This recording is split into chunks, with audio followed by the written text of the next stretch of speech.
Bueno, y con este espíritu de continuamos de colaboración, hace una semana y media más o menos Adriana nos confirmó que participaba en este evento con nosotros.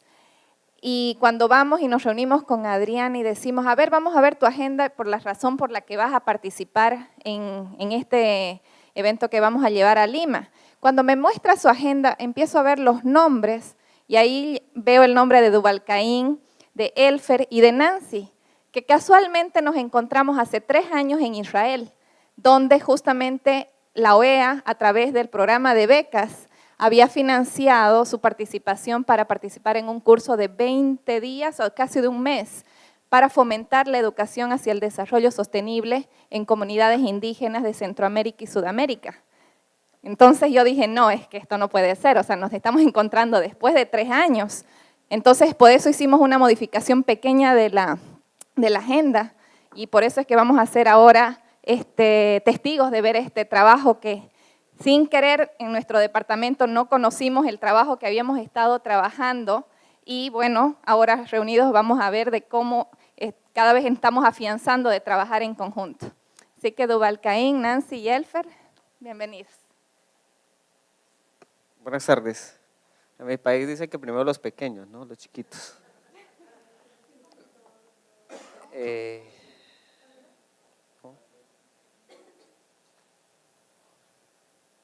Bueno, mientras colocan la información y iniciamos, voy a hablarles un poco acerca de lo que han sido los antecedentes de la misión, el trabajo no solamente con la OEA, sino con Mashad, con la Agencia de Cooperación Internacional de Israel, el Ministerio de Educación Nacional en Colombia, en este caso la UGEL número 9, que fue la que abrió las puertas a la iniciativa del trabajo que estamos haciendo.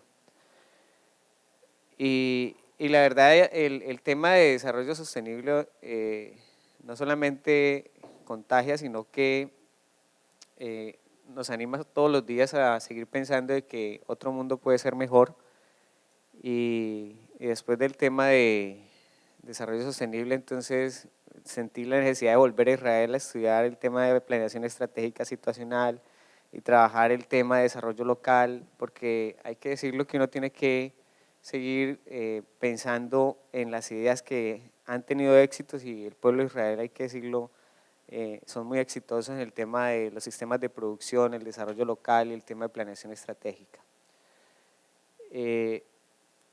La misión, digamos que sí nace en Israel, porque cuando nosotros nos reunimos en el año 2011, cada quien iba con su historia, cada quien iba con su cuento, y resultado, digamos, de todas esas voluntades, todos esos pensamientos, todos esos saberes, decidimos en Israel pues hacer como una alianza de amigos, de profesionales y, por decirlo así, investigadores y personas que, digamos, están vinculadas no solamente al tema del desarrollo sostenible, sino también a temas meramente gubernamentales.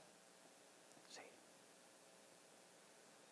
Es por eso que cuando decidimos presentarnos, Nancy me dice, Dubal, ¿por qué no vamos a hacer cooperación? Yo le dije, bueno, pues, ¿quién sería? Entonces, Elfer, o sea, siempre pensando en los contactos más directos que teníamos en los proyectos que se venían desarrollando dentro de la organización. Entonces decidimos trabajar los proyectos pedagógicos productivos como una estrategia de educación para el desarrollo sostenible, pero ya les voy a contar que eso tiene un fondo más grande. Nancy, pues, es investigadora del Instituto Porter de la Universidad de Tel Aviv, en Israel. Realmente el proyecto mío nace también en la Facultad de Agricultura de la Universidad Hebrea en Rehovot, en el marco de una maestría en Sistemas Sostenibles de Producción. Y Elfer pues nos acompaña, en este caso es acompañante pedagógico de la UGEL número 9 acá en Perú, en la región Lima Provincias, en un municipio, bueno, en varios distritos, en el caso de Huacho, Huaura, Hualmay, Ámbar y otros tantos que más adelante voy a mencionar.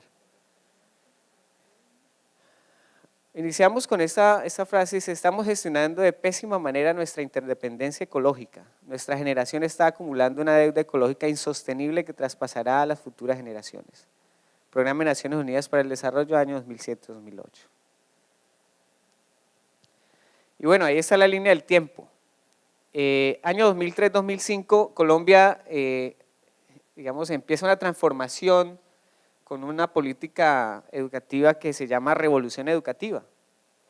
Y eso se da porque efectivamente el país, no solamente en términos de pruebas censales, tenía serios problemas y déficit, sino que también se estaban afrontando altísimos índices de deserción.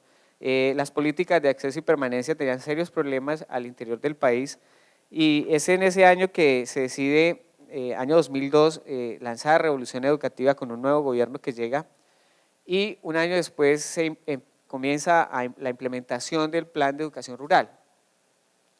Eso significa que entre el año 2003 y el año 2010, que se hace la fase 1, fase 2, la implementación, yo tengo la posibilidad de, digamos, de vivir el proceso desde adentro, no solamente porque yo era docente en una institución, en una provincia, por aquello de que siempre me ha gustado el campo. Después pasé a ser director, después pasé a ser rector, después pasé a ser supervisor, hasta que llegué a la coordinación del Plan de Educación Rural. Por concurso y todo ese cuento, pues, se llegó, digamos, desde el punto de vista de la meritocracia. Viendo la situación que se vivía con los proyectos pedagógicos productivos, aparece la convocatoria para ir a Israel a trabajar en todo el tema de desarrollo sostenible, ¿no? Aquí yo tengo que ver cómo de lo que hay allá traigo y fortalezco lo que hay acá. Llego a Israel, vuelvo y les digo, se abre todo un universo en términos no solamente de desarrollo sostenible, sino también en términos de currículo, y después me inclino por el tema del desarrollo local, de la productividad, del sector agropecuario, etcétera, porque era la realidad que estábamos viviendo en el Plan de Educación Rural. Y pues no me quedo ahí, sino que digo, voy a hacer la maestría en sistemas sostenibles de producción, y entonces me fui para Rehoboth también a estudiar todo el tema que les acabo de comentar. Y por eso con Nancy nunca perdimos el contacto y seguimos trabajando en el marco de la organización, seguimos trabajando todo el tema de desarrollo sostenible. Tengo que decirle que realmente el intercambio de experiencias y de saberes lo que hace es enriquecer los escenarios de investigación, porque Nancy es muy de la ecofilosofía, yo soy muy del pensamiento sistémico, entonces es poder complementarnos en unos escenarios que son, digamos, igual para los dos. Además porque Nancy también nace en Argentina y vive las realidades de un país como el caso de Argentina. También tiene las mismas problemáticas que tiene Colombia, las mismas problemáticas que tiene todos los países de nosotros. Entonces en el año 2013, que ya hemos implementado, ya han pasado 10 años de la implementación del Plan de Educación Rural, estaba coordinando todo ese tema,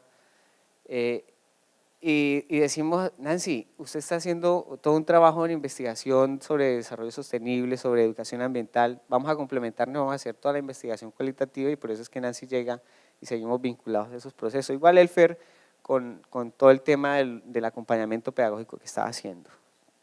En el 2014 aparece entonces el tema de la misión. Sin embargo, ya se habían hecho otros acercamientos en otras regiones y se estaban haciendo, digamos, unos trabajos de contraste, de comparación también, meramente investigativos. Una de las cosas que en el caso de Colombia se analizó para la implementación del Plan de Educación Rural era qué elemento utilizamos para que el Plan de Educación Rural motive no solamente a los niños, motive no solamente a los docentes, sino también que vincule a las comunidades, porque una de las cosas que se detectaba previo no solamente al diseño del plan, sino a la implementación del plan, era que los padres de familia, es decir, que eran los actores muy importantes dentro de esos procesos educativos, no estaban haciendo parte, es decir, estaban invisibilizados. Entonces decimos, además de eso, existe otra problemática, es que hay un serio problema de desabastecimiento, es decir, hay un serio problema de seguridad alimentaria y de soberanía alimentaria en el área rural del país, ¿sí? Por N factores o variables que, digamos, estaban relacionados, por ejemplo, con el tema del conflicto armado, otros estaba relacionado con el tema de los momentos estacionales de la producción, etcétera, y decíamos, bueno, el plan de educación rural se fortaleció cuando se decidió que uno de los pilares fundamentales del plan iba a ser los proyectos pedagógicos productivos. Cuando hablamos de proyectos pedagógicos productivos, raya también algo muy importante dentro de ese momento, es el tema de que Ondas Colciencias estaba siendo exitoso. Entonces decimos, listo, ya tenemos una metodología de investigación, ya tenemos también otra metodología o modelo que se llamó Escuela Nueva, que estaba siendo mejorado con el tema de revolución educativa. Entonces, bueno, pues entonces organicemos los proyectos pedagógicos productivos en el marco de la metodología de investigación de Ondas Conciencias y en el marco de la metodología de Escuela Nueva, que después inclusive nació por el tema de los proyectos pedagógicos productivos, nació el tema de posprimaria, que es una adaptación de la Escuela Nueva de la primaria a la secundaria. Y efectivamente, en ese orden de ideas, cuando se implementa, entonces decimos, bueno, ¿para qué los proyectos pedagógicos productivos? Entonces decimos, bueno, vamos a generar espacios pedagógicos que permitan, digamos, desarrollar procesos educativos que lleven al estudiante a la práctica, ¿sí?, en la cotidianidad, a la práctica de lo que nosotros debemos hacer en el aula, es pasar de esa teoría plana, de esos contenidos que no generan ningún cambio, ¿sí?, y lo vamos a hacer a través de qué práctica. Entonces decimos, bueno, pues ¿qué hace un niño en el área rural? Pues cultiva. ¿Qué más hace? No, pues va a la siembra. ¿Qué más hace? No, pues ayuda a su papá. Entonces, al principio, poder vencer eso nos significó inclusive que habían padres de familia que decían, es que yo no mando al niño a la escuela para que vaya a trabajar, para eso lo dejo en la finca.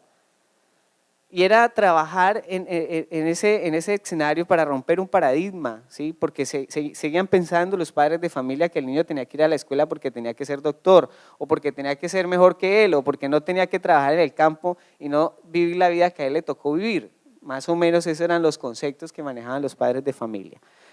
Después entonces decíamos, bueno, íbamos a construir ambientes de aprendizaje favorables que además de esas áreas básicas, que ese es otro mito que tenemos en la educación, es que consideramos que las áreas básicas son las más importantes porque en algún momento de la historia de la humanidad nos dijeron que las matemáticas, las ciencias naturales, el lenguaje y la ciencia social era lo más importante, y que la artística y que todas las otras, como en Colombia se llaman las áreas de relleno o optativas, porque así las llaman, no importaban.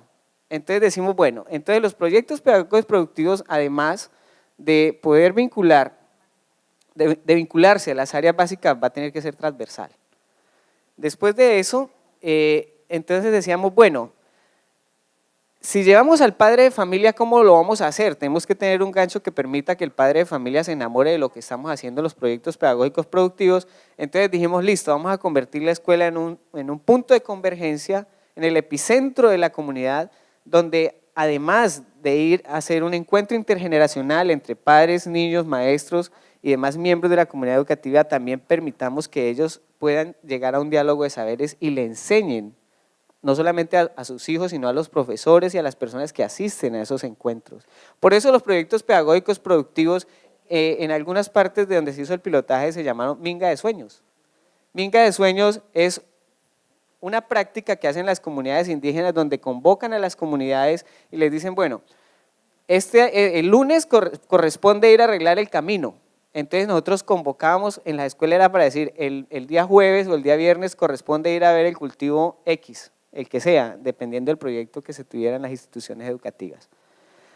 Después de eso también decíamos, bueno, ¿cómo hacer que la educación pase de esa educación tradicional de contenidos, de conceptos que no trascendía nada más, no solamente a algo pedagógicamente más elaborado, sino que también vinculara lo productivo? Era claro y sigue siendo claro dentro de la política educativa que efectivamente Colombia tiene serios problemas en términos de índices, ¿sí?, de necesidades básicas insatisfechas, especialmente en el área rural, ¿sí?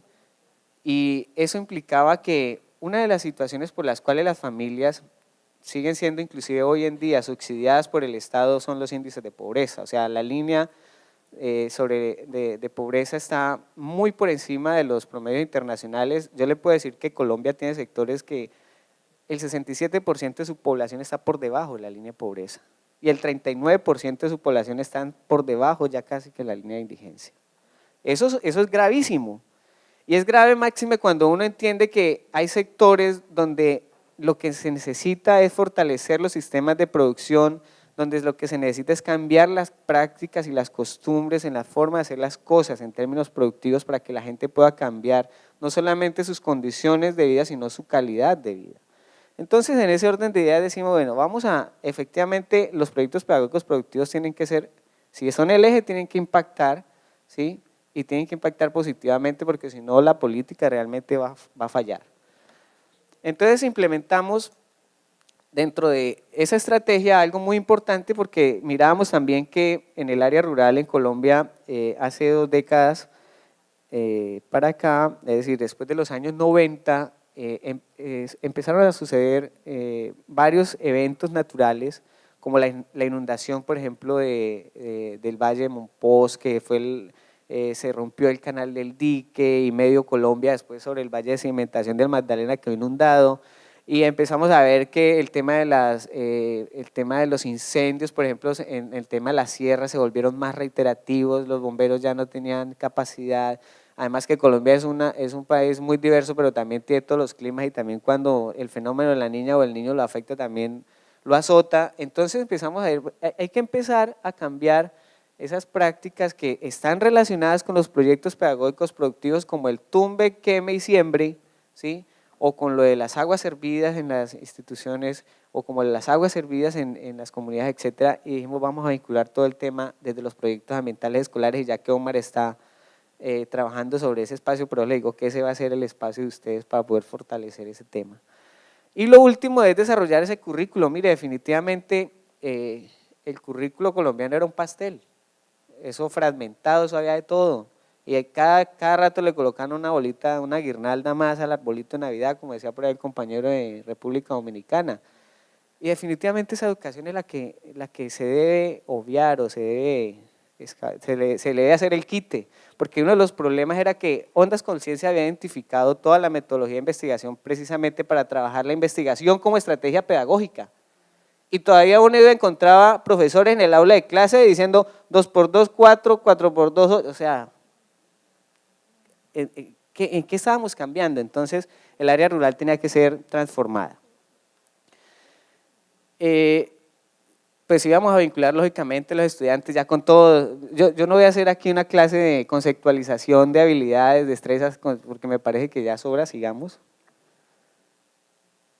Siga. Entonces vamos a hablar de las fases de la misión, por favor. Primera fase, análisis de contexto, diagnóstico de realidades. Entonces, una de las cosas que uno encuentra normalmente cuando estábamos haciendo el trabajo de campo con el plan de educación rural y los proyectos pedagógicos productivos, es que esas experiencias que nosotros planteábamos ya las habían hecho. O sea, nosotros no habíamos descubierto que el agua mojaba o habíamos inventado la rueda, no, eso ya lo estaban haciendo. Lo que pasa es que no estaba funcionando, porque las municipalidades y los departamentos invertían recursos, pero se gastaban la plata, la gallina se murió, el cerdito se ahogó, la vaca se fue por el potrero, etcétera, etcétera, etcétera. Entonces dijimos, una de las cosas que tenemos que hacer dentro de una eventual implementación de proyectos pedagógicos productivos para hablar de educación, para el desarrollo sostenible y que efectivamente el proyecto sea sostenible en el tiempo, es que tenemos que conocer el contexto. Y créame que inclusive en Colombia hay diversidad de contextos, pero diversidad. Y llego aquí a Perú y me doy cuenta que la situación es la misma, así como estuvimos en la sierra, estuvimos en la campiña, estuvimos en el sector urbano, en la costa, y todos son diferentes y todos son realidades diferentes.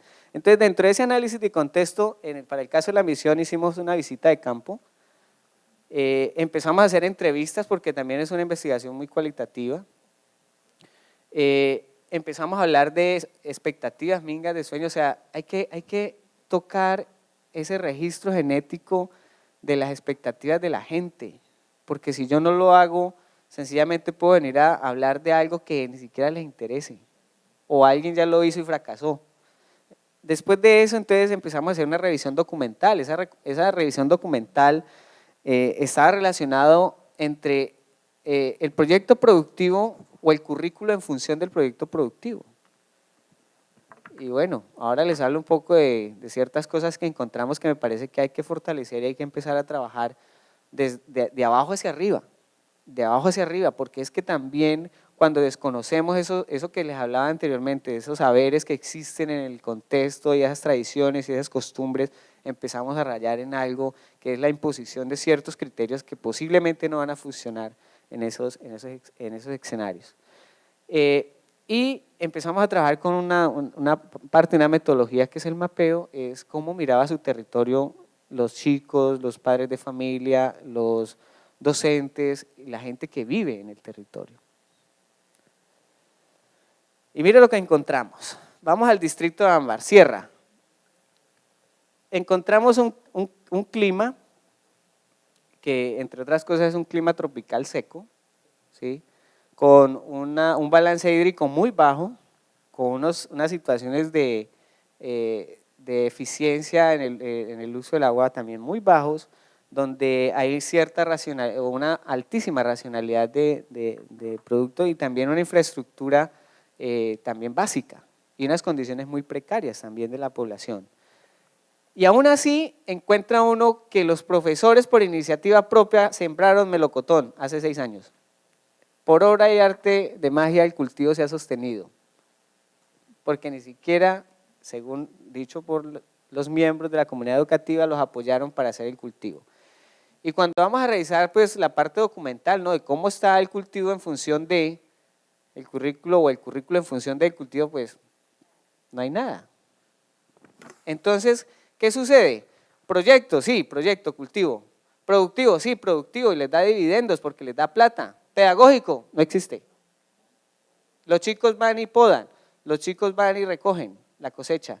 Claro, están haciendo lo que ellos normalmente hacen en su contexto, pero no le están dando ningún valor agregado al proyecto como tal. Y ahí es donde nosotros empezamos a actuar para decirles, mire, aquí se podría hacer esto, aquí se puede hacer esto otro, organicen el currículo de tal forma que tengan ustedes los proyectos efectivamente con un plan de aula y empezar como a dar pistas para que empiecen a avanzar, ¿sí?, y hacer que esos procesos sean mejores. Ahora, ellos quieren pasar al otro nivel que es planta de procesamiento de alimentos para generar frugos de melocotón y lo podrían hacer porque tienen el producto, la materia prima, pero no sabían cómo. Bueno, seguimos. Vamos al distrito de Santa María, La Campiña, sobre un valle de sedimentación donde ya hay un distrito de riego, hay un comité de regantes porque efectivamente el agua es ya un problema. Y lo que encontramos es nuevamente unas condiciones muy precarias de la población, es el tipo de paredes de las casas donde viven los niños, por ejemplo. Ese basurero lo encontramos a la orilla de la cancha, ese azulito que mira ahí es la cancha. Y así sucesivamente empezamos a ver, por ejemplo, cultivos sin ninguna planificación, un cultivo de palta en un suelo muy arenoso, areniscas, entonces se puede saber más o menos qué iba a pasar con el cultivo dentro de unos 6 o 8 meses, ¿no? Y volvemos a encontrar que tienen un proyecto de apicultura, tienen unas celdas muy bonitas que se ganaron en un concurso, las hicieron, pero no tienen nada, un cultivo de tilapias que por obra de la gracia divina aún subsisten, ¿sí?, pero ellos son orgullosos de su proyecto. Yo quiero que me entiendan algo, y ya que aquí hay personas de Perú, yo no estoy tratando de criticar, sino de ver qué fue lo que encontramos en esos contextos y más adelante vamos a decir qué podemos hacer para mejorar. Nancy.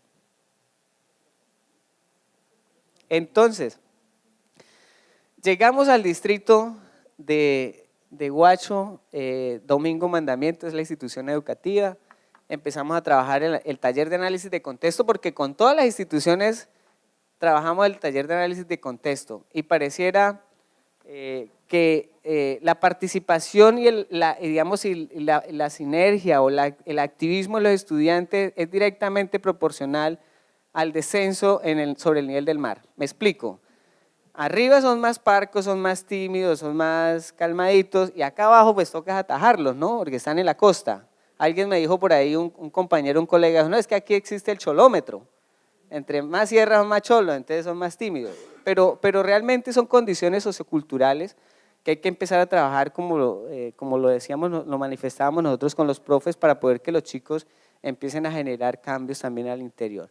Y aquí lo que vimos es que al principio eran los profes los que se empoderaban y aquí eran los estudiantes los que se empoderaban de esos procesos, y lo que nos causó más impresión es que los estudiantes no tenían ningún problema en decirle, no, es que el coordinador es de muy mal genio, no escucha, es que delante de él, o sea, ya son posiciones críticas de los chicos que, digamos, sin el ánimo de ofender, quieren es que su personal docente actúe y cambie. Y siempre trabajábamos por proyectos, o siempre en equipo, siempre todo colaborativo, siempre estábamos tratando de que efectivamente la metodología de trabajo, análisis de contexto se diera. Y salieron unas cosas muy interesantes, y inclusive ellos descubrieron cosas que tienen hace muchos años y que ni siquiera se han dado cuenta entre ellos mismos de que existían. Vamos a los EdPro y nos parece que esos centros de formación son los que nos pueden extraer, además, a los padres de familia. O sea, es como vincular las instituciones educativas regulares que ya tienen la oferta, y yo voy a hacer claridad aquí, es que los EdPro no son instituciones educativas, sino que son centros de formación, pero nosotros vemos una oportunidad para que los padres de familia, a través de esos proyectos productivos que se puedan implementar tanto en instituciones como en CEPRO, permitan un punto de convergencia entre los padres de familia, los niños y los profes de las instituciones educativas. Visitamos el de la Sagrada Familia, pues allá tienen carpintería, sastrería, cosmetología, etcétera. Visitamos también el de Santa María y allá tienen, además de lo que les mencioné, tienen un vivero, allá sacan plantines, como le llaman acá, o plántulas, y también están, digamos, vendiendo plantas y todo, y consideramos que para el caso de los proyectos pedagógicos productivos, esos son los escenarios donde vamos a poder encontrar a los estudiantes y a los padres de familia. Además, porque también empezamos a entender como un poco las dinámicas del desarrollo local, ¿no? Cómo funciona el tema de los sistemas de producción, los intercambios, etcétera, el tema de mercadeo, y por eso hicimos lo cotidiano de la ciudad, porque es que cuando uno habla de un contexto tiene que hablar de todo, no solamente del colegio, sino de dónde vive la gente. Y encontramos, por ejemplo, que todavía hay un señor con una máquina de escribir haciendo minutas de demandas, de oficio, etcétera, en la calle. O sea, eso ya, lógico, aquí en Lima no se ve, pero allá sí. Encontramos, por ejemplo, que los mercados de sierra todavía están sobre las avenidas, que encontramos mucha diversidad, ¿sí? Por ser costa, pues también hay pescado. Ahí yo me puse en la foto no para salir bonito, sino para mostrar que también la municipalidad se vincula, digamos, algo muy curioso es que Huacho, además de ser provincia, es un pueblito agradable, o sea, como bonito, pintoresco, y eso obedece a las políticas realmente de desarrollo local que tiene la municipalidad. Y algo que nos pareció es que el sistema de transporte arriba era en burros, acá abajo es en motocicleta, y el parque automotor de la ciudad realmente no es que esté hablando mal del pueblo suyo, Elfer, sino que estoy hablando de las condiciones en que se encuentra la ciudad. Bueno, voy a terminar para darle el espacio a mi compañera de investigación y colega de trabajo. Decirles que cuando nosotros hacemos el análisis de contexto, estamos dando, digamos, es la antesala a un proceso muy bonito que estamos tratando de fortalecer dentro de la metodología y el concepto que queremos manejar de educación para el desarrollo sostenible a través de estos procesos, y es que hoy hablaba con Carolina, lo que dijo, ¿me recuerdas el nombre antes de que saliéramos? Joshua. Y es que él hablaba de las energías, y efectivamente eso es algo que también, ese paradigma hay que romperlo, que la energía por ley no desaparece, sino que se transforma, y me lo tomé en serio. Entonces yo allá, perdóneme, pero allá está, ni la orinada del vigilante de la finca se pierde, porque se llega el cultivo. Y la boñiga, el estiércol del cerdo, va al biodigestor. Y empiezo en 5 años transformé y monté una granja demostrativa y la cual allá llevo inclusive los chicos de la universidad. Y muchas veces uno, como decía el compañero de Chile, hace más con menos. Y la verdad es que 5 años para acá hice todo el ejercicio financiero y me di cuenta de que cuando yo entiendo cómo se dan los flujos de energía y cómo puedo aprovechar esa energía, no solamente del agua, del suelo, del aire, de la biomasa, de las plantas, etc., es que empiezo también a tener rentabilidad, no solamente financiera, sino también rentabilidad social y también rentabilidad ambiental, porque eso lleva a que se vuelva un sistema sostenible de producción. Y quisiera decirles que las escuelas tienen todo el potencial porque hay un talento humano de maestros que lo quieren hacer y están los niños que efectivamente tienen la capacidad de asombro, ¿sí? Y hay un sector, ¿sí?, alrededor de las instituciones que también necesitan esos cambios. Entonces, voy a cederle la palabra a la compañera Nancy. Muchas gracias. Quisiera contarles muchas cosas más sobre el diseño de sistemas y eso, pero me los dejo.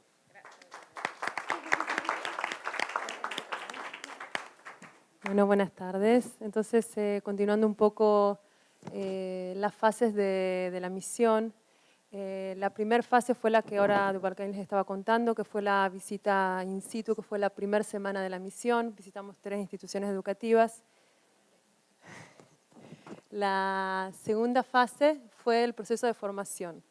Este proceso fue muy interesante desde su concepción, porque bueno, como Dubalcán decía, los dos venimos como de diferentes mundos, de diferentes formaciones.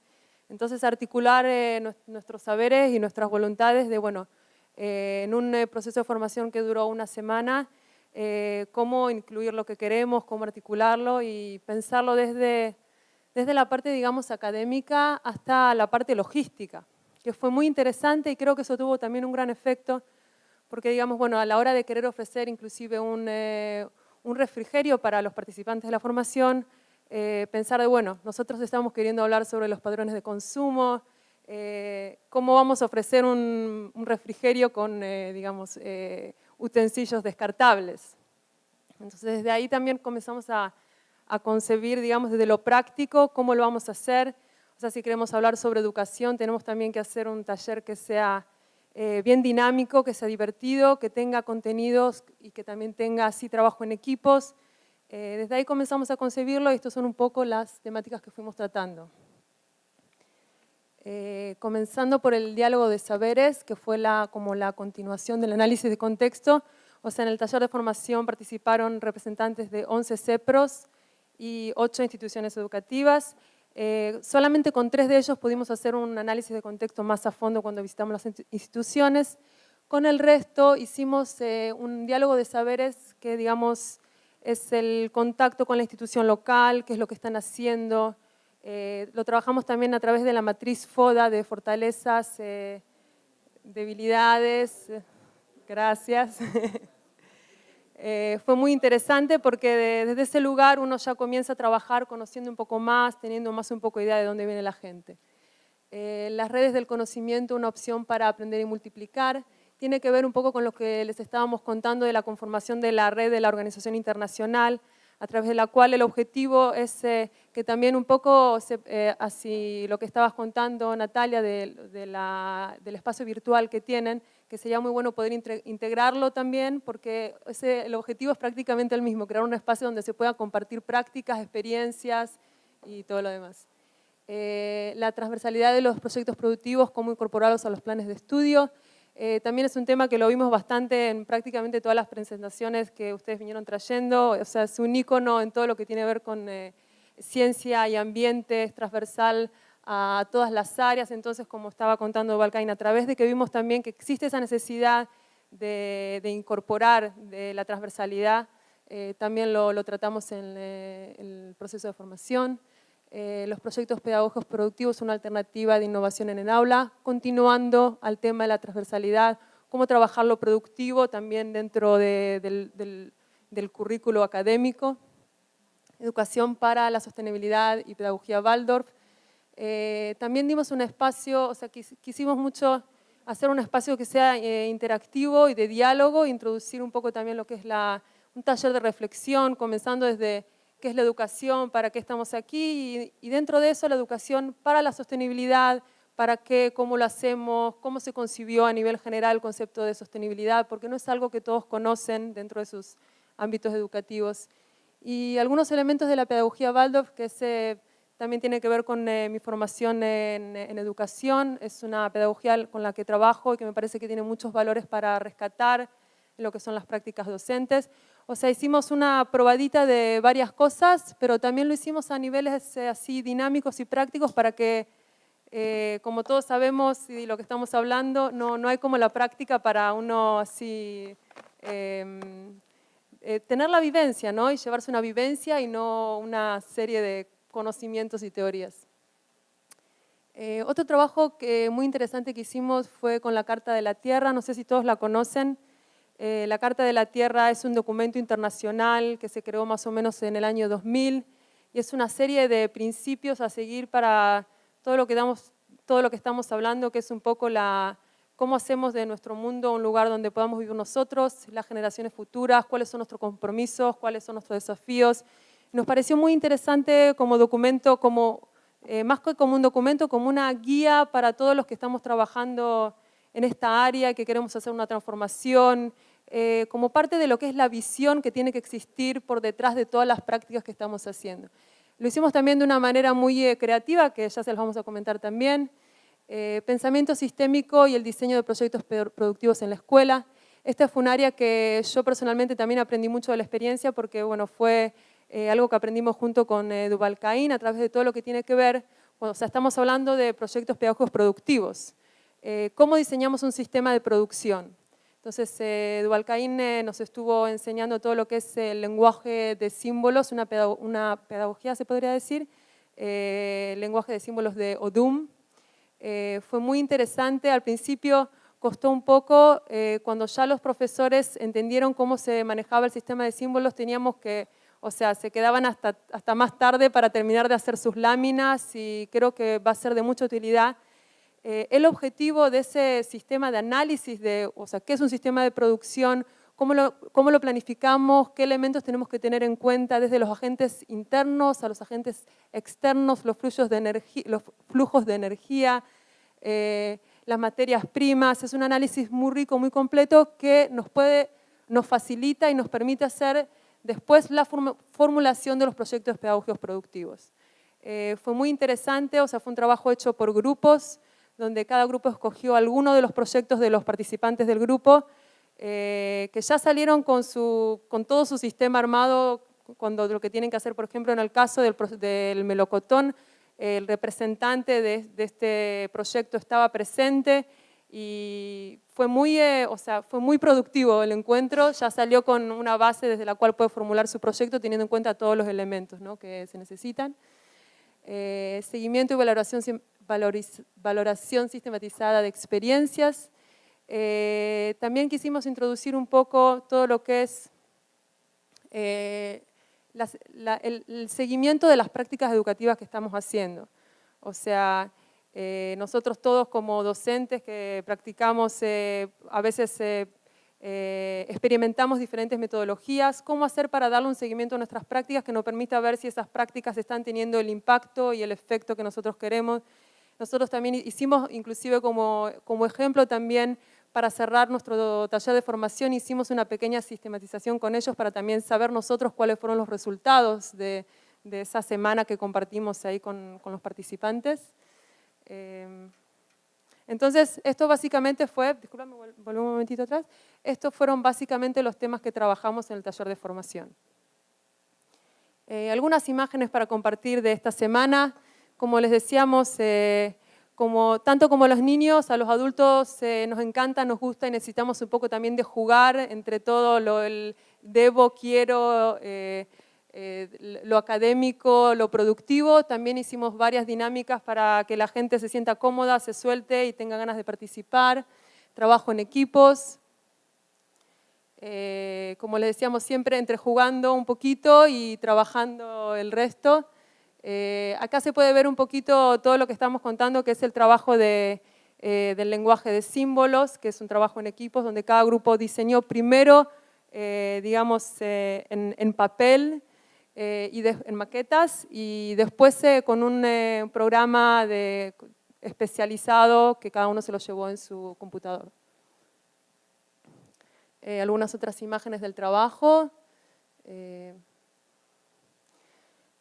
Como les decía, trabajamos el tema de la Carta de la Tierra de una forma muy creativa, que fue a través del arte, el arte como instrumento para la sensibilización y también, como estábamos hablando, para crear un espacio también o sea, que ellos también lo puedan vivenciar y también lo puedan aplicar, cómo también el conocimiento se expresa también a través de las emociones, o sea, el arte permite mucho también traer la parte emotiva, que también es una apertura hacia el conocimiento, ¿no?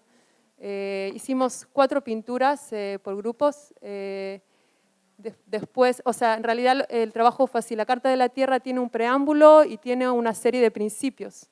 Cada grupo se dividió una parte de los principios, una parte del preámbulo. Nos dividimos en grupos. Cada grupo expresó a través de la pintura su parte. Después lo compartimos todos. Y al final del curso las pinturas fueron rifadas y los que tuvieron suerte se llevaron un lindo recuerdo para sus instituciones educativas. Tercera fase, redes de conocimiento. Esto como para visualizar un poco nuestra intención o sea, para nosotros el proceso acabó de comenzar, o sea, tenemos de aquí en adelante, tomamos también el compromiso de hacer un seguimiento de estas experiencias a través también de Elfer, que es nuestro compañero local, de decir, bueno, ¿qué pasó con la gente que participó en esta formación?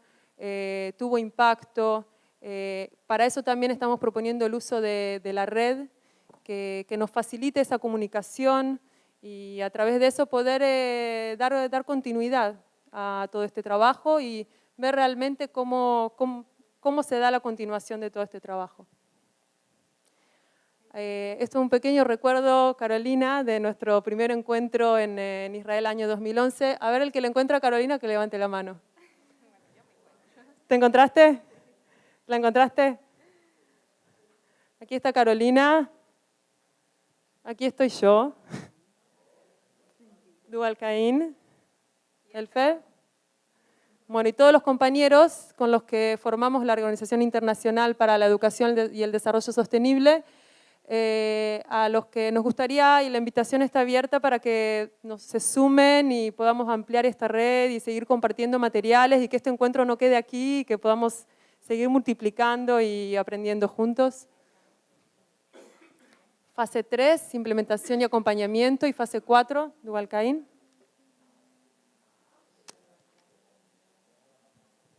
Bueno, realmente, como ese taller ya se había aplicado también en otras regiones, lo que sucede era lo que naturalmente uno puede entender que va a suceder, porque uno ya sabe más o menos en qué terminan las experiencias, y es que voy a hablar de lo difícil, ¿no?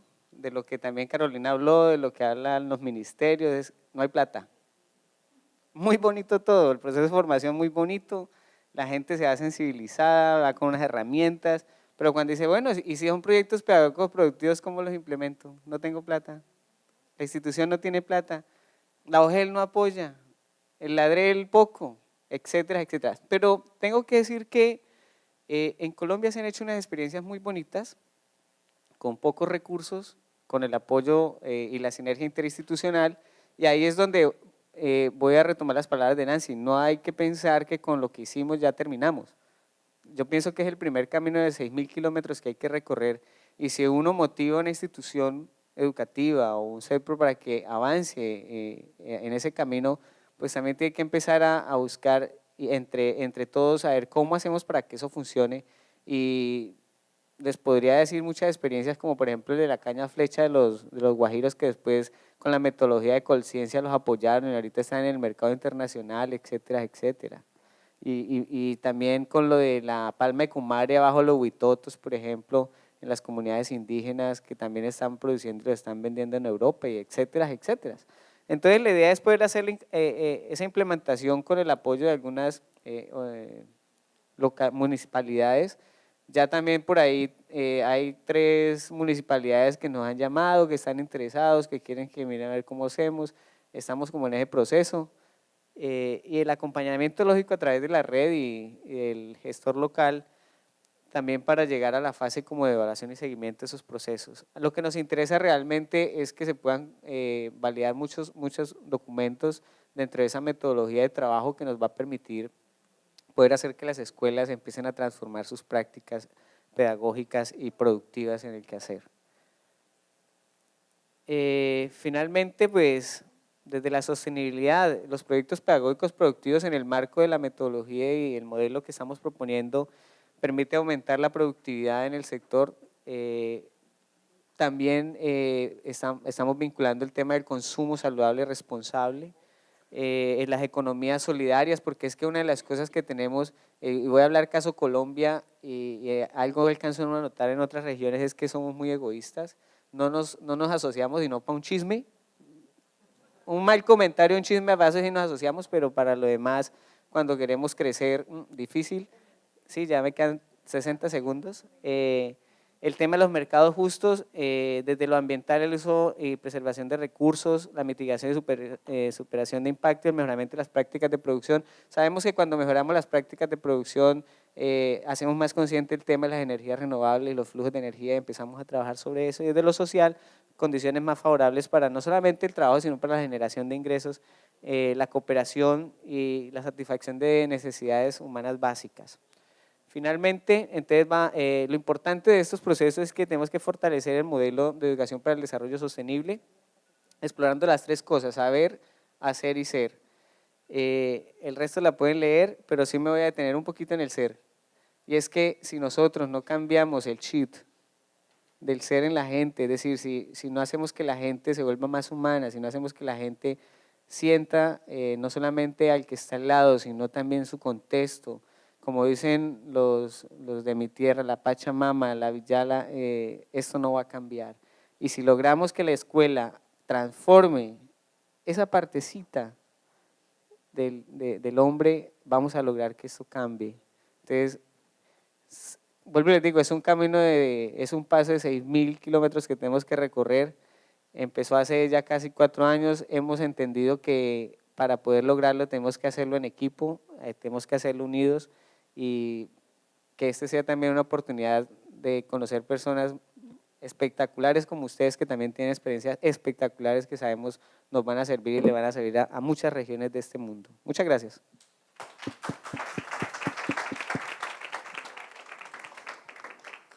Bueno, gracias, Duval.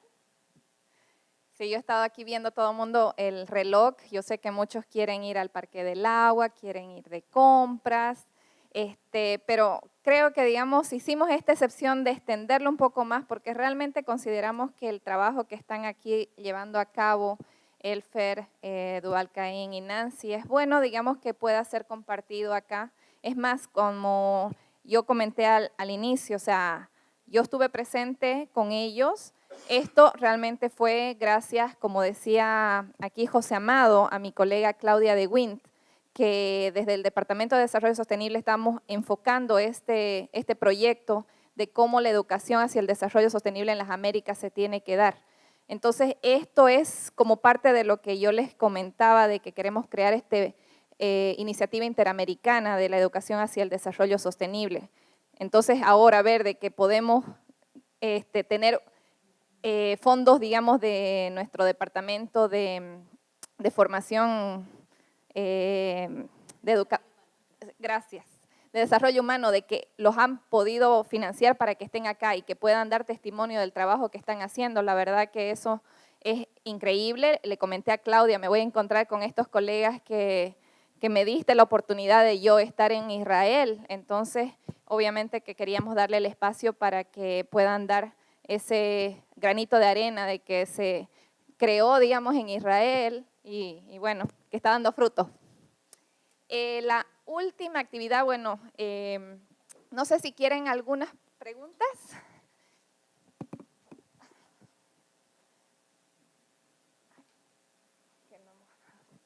Sí, bueno, felicitarlos por la experiencia y la verdad es que me surgen como muchas preguntas, más bien ganas de saber más. Entonces, por ahí después quizás estar en contacto para poder profundizar.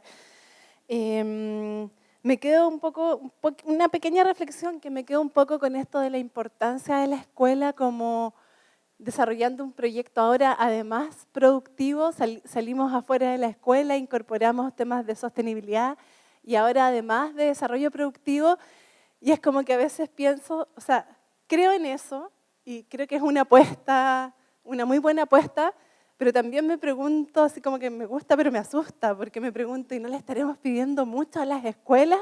O bueno, si creemos que es necesario promover este tipo de estrategias, entonces los gobiernos se tienen que oponer, porque le estamos pidiendo mucho a las escuelas. O sea, para esto tienen que innovar absolutamente, salir de la escuela, unir cosas que hoy día están separadas, que se manejan en departamentos separados, etc. Entonces, creo que es una muy buena estrategia y que presenta muchos desafíos a la vez. Y la duda concreta es que yo me pregunto, ¿qué pasa con lo pedagógico? ¿Cómo lo hacen quién lo organiza, digamos? O sea, cuando ven, por ejemplo, un proyecto productivo de la poda de en cierto lugar, el desafío es ver, bueno, cuáles son los contenidos que hay acá y cómo trabajan eso para insertarlo como contenidos curriculares. Bien, en cuanto a lo que es en el Perú, en nosotros, en lo que es la educación básica regular, lo que es básica secundaria, tenemos lo que es el área de educación para el trabajo, que son netamente el trabajo de maestros o profesores, como lo pueden llamar también en Uruguay, que trabajan en las áreas tanto de variantes técnicas, tanto en lo que es comercio, lo que es agropecuarias. Sin embargo, nosotros en lo que es básica primaria y básica secundaria, el Ministerio de Educación a través del año 2011 estamos en la movilización nacional por la transformación de la educación. Entonces estamos haciendo un cambio, estamos tratando de ver toda una propuesta de una currícula, estamos viendo todo lo que es fortalecer, estamos trabajando las áreas fundamentales a través de aprendizajes fundamentales que queremos lograr al que el estudiante culmine la educación básica.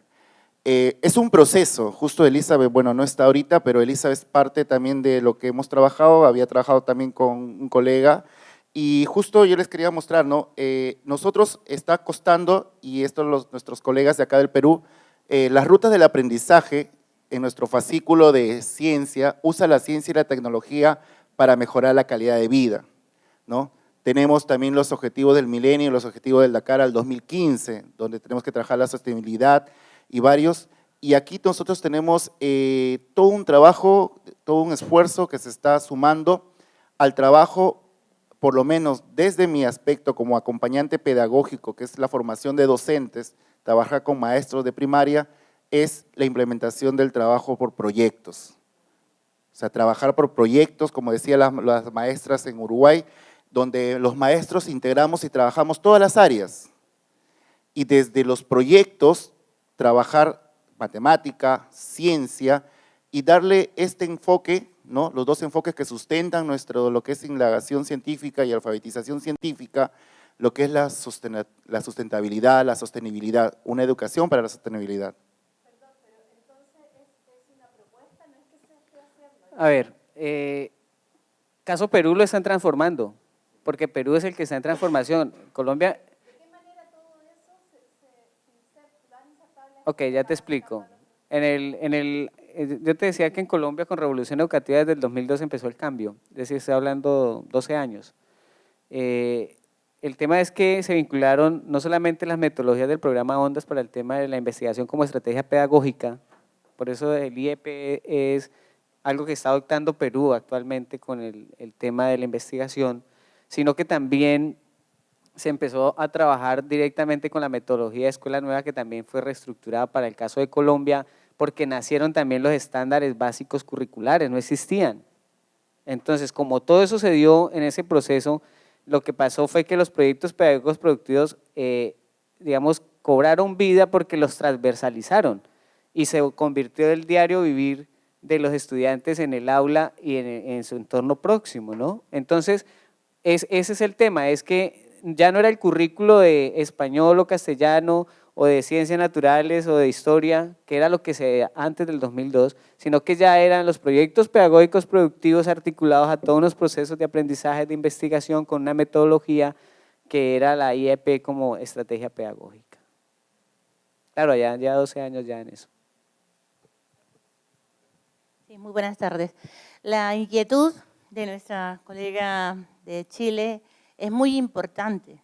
En Perú, quien le habla, a través de la Dirección de Educación Comunitaria y Ambiental, que es la DIECA, y nosotros como especialistas en un nivel descentralizado, cercano a lo que trabaja en el día a día las instituciones educativas, es que estamos trabajando el enfoque ambiental.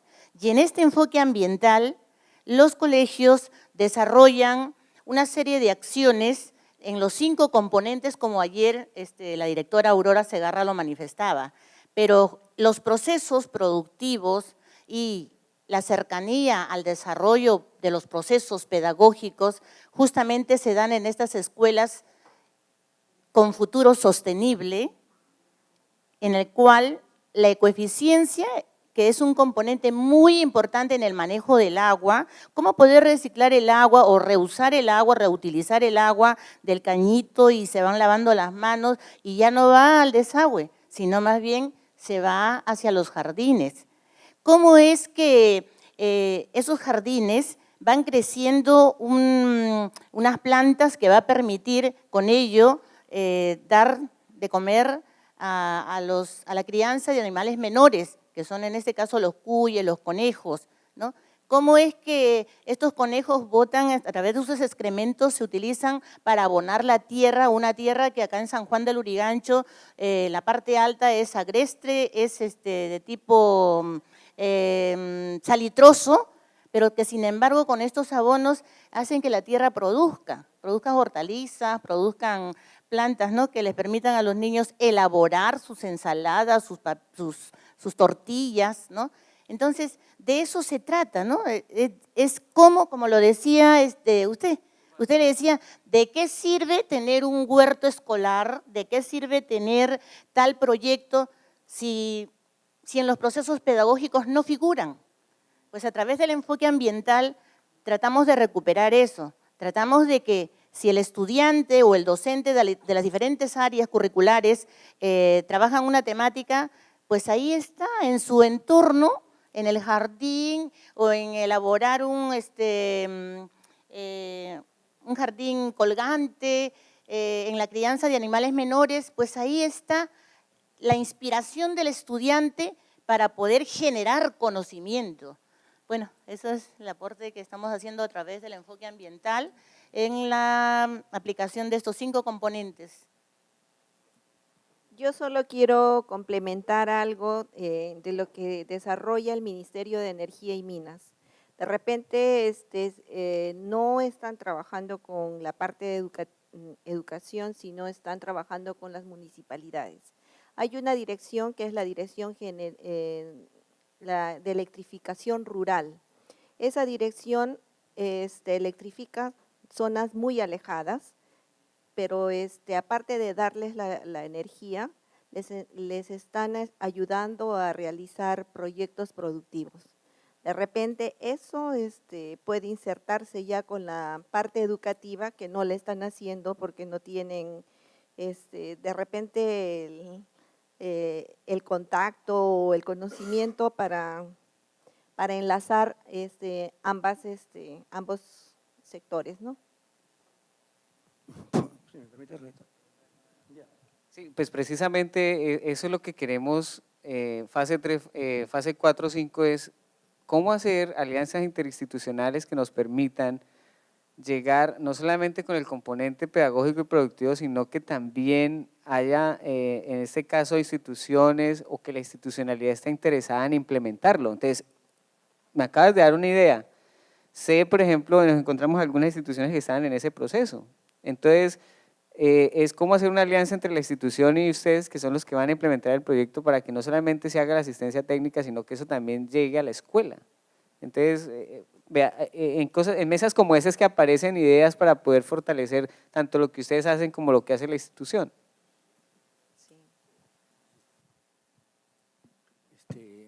El día de ayer en el Ministerio de Educación hemos tenido una reunión donde hemos estado viendo los concursos, los logros ambientales en nuestro país. Por ejemplo, tenemos un concurso que se llama las buenas prácticas ambientales, ¿sí? Donde todas las regiones de nuestro país envían las instituciones educativas de todas las regiones de nuestro país envían sus aportes en torno a los temas de la, si es en caso de las buenas prácticas ambientales, de la ecoeficiencia, por ejemplo, ¿no? Como parte componente